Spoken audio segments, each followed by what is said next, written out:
All right, welcome to Can Technology Save Sears? This is the Chapter 3 case study, and I'm Thomas Weaver.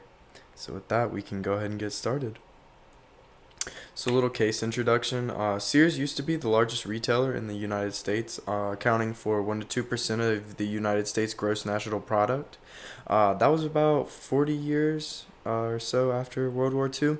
However, since this point, Sears has seen a very steady decline due to discounting competitors like Walmart and Target, as well as specialty retailers such as Home Depot and Lowe's Hardware, offering very competitive prices.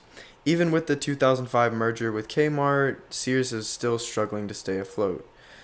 Something needed to change, and fast.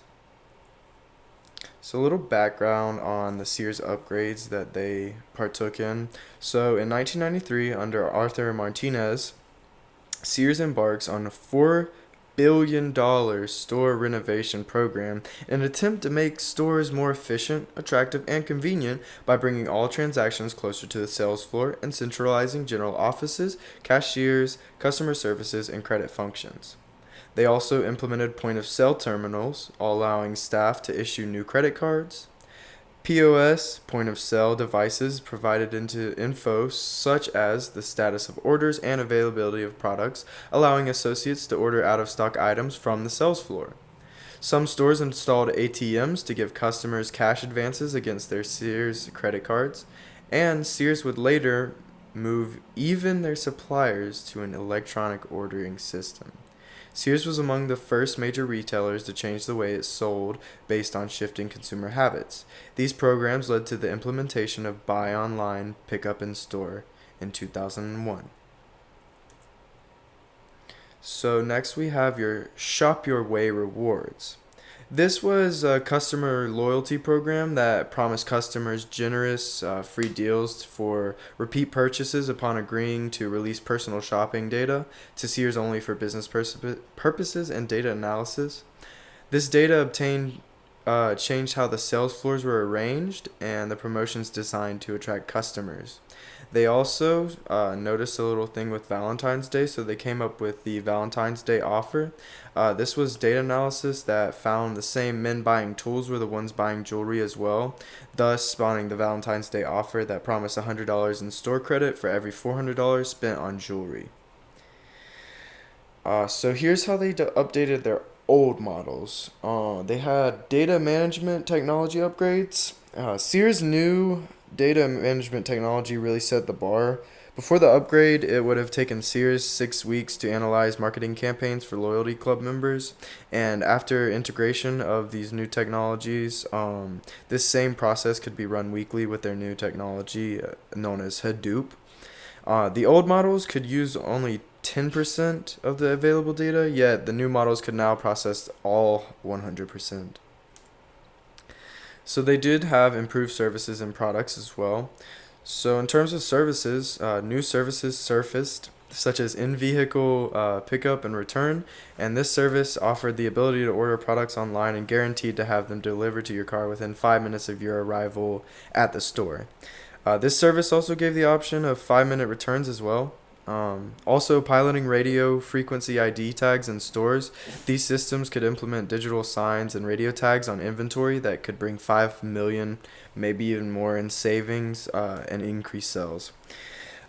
New products or improved products that they had. Sears refashions consumer electronic department, renaming it Connect Solutions Shops that sell smart home devices such as smart garage door openers, wireless enabled steerable riding mowers, and smart battery chargers. Now we'll go on to the case study concerns and questions. So the first one was analyze Sears using competitive forces and value chain models. What are Sears' strengths? And what are Sears' weaknesses? So, in regards to the competitive forces model, Sears frequently seems to be behind and constantly playing catch up, though in some cases, technologies and programs that were implemented were far too ahead of their time, also leading to failure within Sears. Bargaining power from customers was one of Sears' biggest problems, as discount retailers such as Walmart and Target increased in popularity, offering very competitive prices. In terms of substitute products and services, Sears was on its A game. Figuring out new technologies that made the shopping experience easier and more efficient was what Sears' goal was. This is evident through their upgrades of data analytics, sales floor changes, kiosk upgrades, online shopping integration, and a whole heap of other big upgrades. So the next one is, what was the problem facing Sears? What management, organization, and technology factors contributed to this problem? So, despite the improvements, probably the biggest problem Sears faced was being unable to reduce operating costs, keep up with current merchandising trends, and remodel its 1,725 stores, many of which were run down and dingy, as well as being placed in undesirable locations.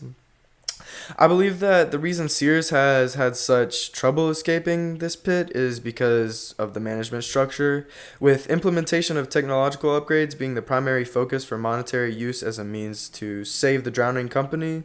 Uh, Aspects such as employee satisfaction, customer satisfaction, and managerial motivation went completely unnoticed and untouched, leaving meaningful employee and customer relationships in the dust. What solution did Sears select? What was the role of technology in this solution? So Sears, as mentioned before, honed their focus towards technological upgrades along with in-store upgrades, remodeling, and rearrangements. This, paired with the addition of new smart technologies, seemed to gain Sears somewhat of a positive reaction. Upon upgrading data analytics and management programs, Sears was able to reach the full potential of data analysis, going from max of 10% data usage to the full 100% usage.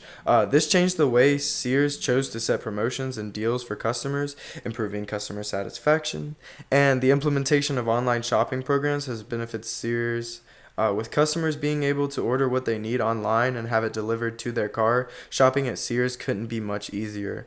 This is actually what Walmart does now, revealing that Sears was truly working to make themselves ahead of their time in order to offset all the damage done to the company and all the just shortcomings, really. So, how effective was the solution selected by Sears? It seems pretty difficult to judge how effective Sears' solution have been in regards to Sears. Had they done nothing, Sears would probably cease to exist. Obviously, they still seem to be struggling to play catch up with Walmart and their other competitors. In 2015, Sears opted to sell off a good portion of their valuable assets, such as Land's End and its stake in Sears Canada, along with a heap of other stores across the country. I will say, in my eyes, Sears' solution has shown massive effectiveness.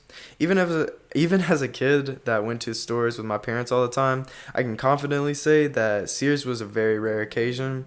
That being said, I see that it hasn't been a consumer's number one choice for a while, yet even with these giants like Walmart, it still manages to keep upgrading and implementing itself, all the while staying afloat. So, conclusion time. Can't have anything but admiration for Sears and all their attempts to keep pushing and progressing. At any time, they could have hung up the gloves and called it quits, but they didn't, not once. Sears strived to continue working hard until they got the results they wanted. Whether those results were achieved or not is unknown. However, in order to prove overall effectiveness, I think that more data should be shown for analysis, as well as hypothesized graphs or charts showing what projected sales would have been without the implementation of said upgrades. So that is it. Thank you for tuning in. This is Thomas Weaver.